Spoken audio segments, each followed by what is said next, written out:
joining me on Arise 360 today. Thank you so much, Kachi. Now, quite honestly, I'm a huge fan of skincare. I wasn't always, you see. I was one of those people that I would just get my off-the-shelf at the supermarket lotion. Okay. I didn't even used to use toner. I didn't even use sunscreen. Tell me about it. See, I could care less. I didn't understand why do I need to, get into all of these brands. My mom was big on that, but I always thought it was a waste of money. And then no, it's not.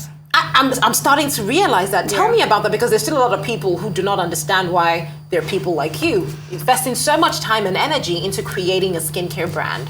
Okay, when it comes to skincare, right, like I'll tell everyone that cares to listen, the skin is the largest part, it's the largest organ of your body. Obviously, you have to treat it with so much care, and skincare is healthcare. It's very important. So when it comes to skincare, you really have to prioritize it. You have to, do the ABCs of skincare. You have to invest in it, and you have to do everything it takes to look flawless, because over time, it's going to pay out, and then you have to do it naturally. Naturally is a very essential one. Very essential. Because you have a lot of, I will be honest with you, the mixing and matching for me is a big issue. When I say mixing and matching, let's talk about the fact that everyone does cream these days. Sadly, sadly, yes. So how do you even know? How do I know that? Okay, because I have a brand that I'm familiar with, but how do you know who to go to? Because it almost looks as if you're not expensive, you're not even doing anything nice. And on the other hand, sometimes some cheap things, might actually even be the real deal. So how do you differentiate between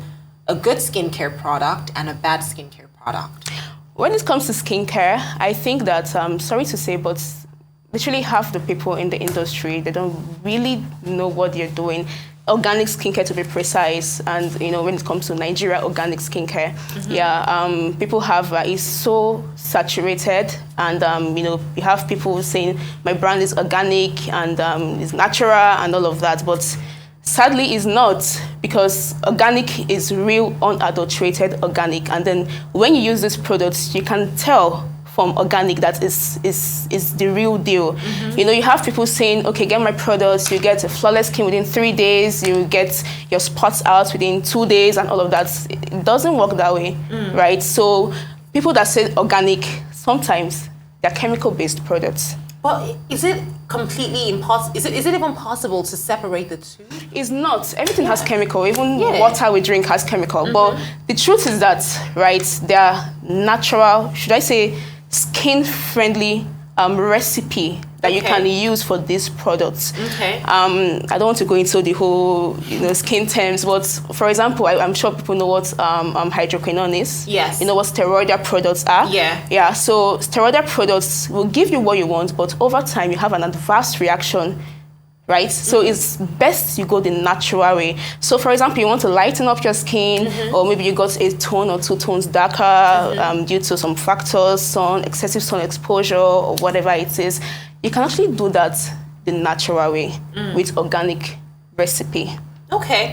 Now, speaking about lightening, is the big B word, bleaching. I feel like even that word in itself gives some people panic attacks. Just looking at the screen right now, you would look at this difference, the stark difference in skin colors. You see, there's some ads I see sometimes on Instagram, and I'm like, how do you do this? I've had a friend of mine who actually, and I've learned not to really judge people's decisions to bleach their skin. Of course, whatever works for you. Whatever works for you. If you want to bleach your skin, it's your prerogative. Do you? Yeah. But is there any positive side of this? Because every time they talk about bleaching, it's always okay. You're stripping your skin off its layers. You're stripping off the nutrients that are in your skin. You're damaging your skin. But people still do it. People pay big money, a lot of money to bleach their skin, and there's so many ways of doing it. So is there any good that comes out of it at the end of the day? There is no good, I would say. There is no good. But I think when it comes to skin bleaching, skin whitening, or skin lightening, that's like the most controversial topic for skincare, right? Okay. Yeah, so most times I often have customers hit me up and they'll be like, okay, I want to have a good skin, but I don't want to bleach. And I'm like, hold on, we don't sell bleaching products here. You get? So I think people really need to understand in depth what skin bleaching is. Okay, but what is it? Just give us an overview. Skin bleaching is when you tone up your skin excessively using harsh products, keyword harsh products, chemical-based products. like I talked about, I mentioned hydroquinone and steroidal products. So you can actually achieve all these things, right, using natural derivatives, right? So you can get that done using the natural form. So I won't even say that, okay, you are not allowed to lighten or tone up your skin. You know, it can happen. We all know that there are sometimes your skin can dim a little. Oh, 100%. Probably due to pregnancy, the hormones are crazy. Yeah, so yeah. But then, if you want to get it done, you do it the natural way. You have kojic, you have alpha-arbutin, you have berberry extracts. These are natural products that would really, really help improve your skin generally in the long run. And what we try to do when it comes to Gleam Skincare Nigeria is that we try to educate these customers as to the down parts of bleaching your skin with harsh products. It might, might look good for the meantime, but in a couple of years to come, I don't think you're going to appreciate your skin. Okay, so I'm going to call up a couple of products that I think are very popular within the skincare market, and you just tell me what you think about them. So, one, vitamin C. There's a vitamin C. Is it all the same thing? Is there? I mean, the vitamin C that I buy from the supermarket and the one that I buy from the person who says, "Oh, it's a special." Is it not the same vitamin C? Is there any difference between these vitamin C serums? Because that's a big deal. I wouldn't say there's, of course, one brand will definitely be better than the other brand. Okay. Just like when you buy a regular brand water, for example, you want to prioritize this brand over that brand. You get, but basically they all have vitamin C in different percentage. Okay. Depends on what works for you. You have to learn your skin type, know the brand that works for you, and stick with it. And stick with it. Okay, so glutathione, that's another one. Yeah. In fact, these days people are, injecting. This is something that's now being injected into the body. Let's talk about that for a moment. Okay. What are the hazards of this new practice? So to say, I don't think glutathione is actually a good thing. Yeah, you can even ask people in full medical fields. You can ask a medical doctor about glutathione. They will tell you that it's good. It's an antioxidant. Yes. It helps the skin. It improves your skin generally. And from what I read about glutathione, I was able to discover that it's a treatment administered to patients that have some health issues. For example, cancer patients, they take glutathione very well. And the good thing is it improves your skin while it's improving your health. Yeah. You get? So the skin lightening part is like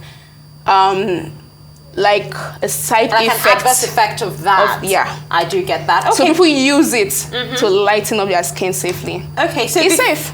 I mean, it better be. It has better be. Just like vitamin C. Just like vitamin C. I know there's a bunch of those products. The niacinamide, there's a hyaluronic. I'm big on skincare, so I need to know these things. It is safe. It is safe.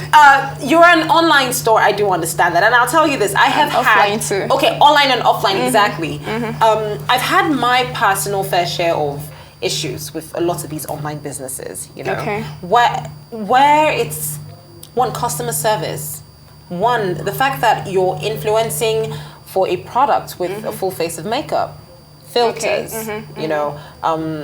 extra effects to the skin.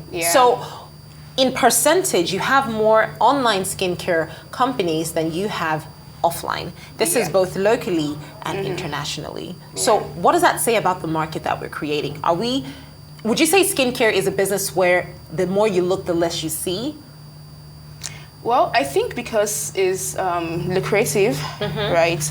I think people just dive into it and they just want to be out there, not really getting, should I say, the necessary qualification, doing it the right way, setting up your brand to a standard that you should meet, and I think that's just about it. People just, if you go online and then you search skincare, I'm sure you see like 1 billion pages. There's so many. In fact, trust me, it's so saturated. Just like you said, the more you look, the less you see. The more you look, it's everywhere. It's everywhere, but half the people don't really know what they're doing. So I guess you just have to hope and fingers crossed that you get it right. Oluchi, I've got to say a big thank you for joining me on Arise 360 today. All right, there you go. The business of skincare, big bucks, but also comes with its own fair share of controversies. So you want to make sure you look, you do some research before you buy.